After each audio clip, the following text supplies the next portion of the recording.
Indonesia tahun ini mendapat kuota haji sebanyak 221,000 jemaah dengan sekitar 203,000 jemaah merupakan kuota untuk pakej haji biasa, manakala lebih 17,000 kuota untuk jemaah pakej haji khusus atau plus.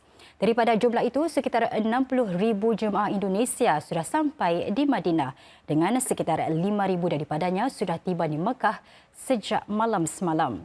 Namun ketibaan 2,800 jemaah haji Indonesia tetap tergendala apabila salah satu daripada 10 bas yang membawa para jemaah dari Madinah ditahan di pusat pemeriksaan di Kota Mekah semalam kerana belum cukup syarat izin untuk masuk menerusi aplikasi bijak Nusuk. Semua jemaah haji Indonesia itu bagaimanapun akhirnya sampai di Mekah subuh tadi. Akibat syarat baru mendapatkan surat izin masuk ke Mekah tahun ini, hanya pemegang visa haji dibenarkan masuk ke kota paling suci dalam Islam ini sejak 29 April lalu. Ini bermakna pemeriksaan lebih ketat dikuatkuasakan bagi mengekang para jemaah haji tidak sah atau mereka yang hanya memiliki visa umrah atau ziarah daripada memasuki Mekah. Memang ada beberapa hal tadi kendala di pas masuk di Makkah karena ada beberapa anggota juga belum menerima nusuk sehingga ketika diinterogasi ya kita kewalahan karena tidak ada perwakilan dari rombongan, maka jawabannya hanya semua ada di paspor. Alhamdulillah setelah pengecekan selesai kita baru bisa berjalan lagi sehingga kita sudah sampai di sini menjelang subuh. Lebih 2,000 jemaah haji Indonesia yang tiba di Makkah dari Madinah semalam akan ditempatkan di 20 buah hotel.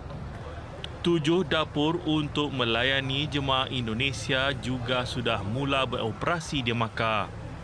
Sementara itu, gelombang kedua para jemaah haji Indonesia akan tiba di Jeddah mulai 17 Mei melalui lapangan terbang Raja Abdul Aziz. Bagi para jemaah haji Indonesia yang tiba di Jeddah kelak juga akan langsung menuju ke Makkah untuk melaksanakan umrah wajib. Para petugas haji Indonesia dilaporkan akan bekerja 24 jam untuk memastikan perkhidmatan yang terbaik. Namun sebelum ini, para petugas haji Indonesia tahun ini juga terjejas oleh kawalan ketat yang dikuatkuasakan pihak berkuasa Saudi untuk memastikan hanya para pemegang visa haji saja dibenarkan berada di Makkah.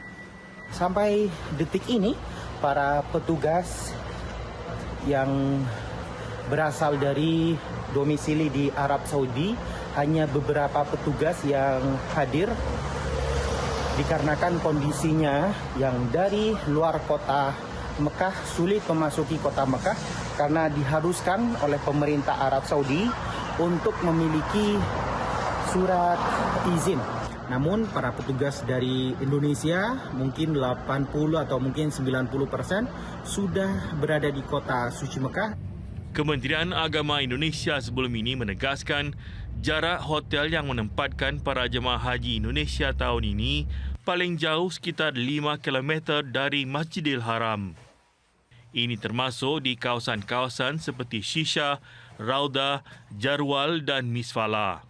Tahun ini, 205 hotel yang akan digunakan jemaah Indonesia sudah melalui proses pemeriksaan oleh para petugas haji untuk memastikan mutu dan kemudahan yang ditawarkan adalah lengkap. Setiap jemaah haji Indonesia juga disediakan makan 3 kali sehari dengan menu yang disesuaikan dengan cita rasa Nusantara.